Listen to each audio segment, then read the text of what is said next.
कि मखरिज दरअसल है क्या, मखरिज के मायना क्या है, लुग़वी और इस्तिलाही मायना। तो लुग़वी मायने हमारे पास हैं निकलने की जगह।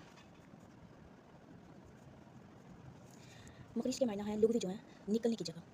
अब इस्तिलाही मायना की तरफ हम आ जाते हैं। इस्तिलाही मायना इसके क्या होंगे? तो इस्तिलाही मायना में आ जाएगा कि जिस जिस जगह से भी हर्फ अदा होता है उसे मखरिज कहते हैं।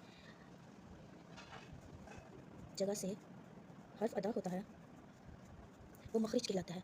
अब मखरिज की तादाद क्या है? तादाद के बारे में थोड़ा सा गुफ्तगू करेंगे कि तादाद क्या है मखरिज की तादाद। मखरिज की तादाद आइमा के जो है ना, आइमा कराम के मुख्तलिफ अक़वाल हैं। तो तमाम आइमा जो हैं, तमाम जो हैं आइमा के अलग अलग अक़वाल हैं कि कोई कहता है इतनी तादाद है तो कोई कहता है इतनी। जबकि हज़रत अमाम जो हैं, अमाम खलील बिन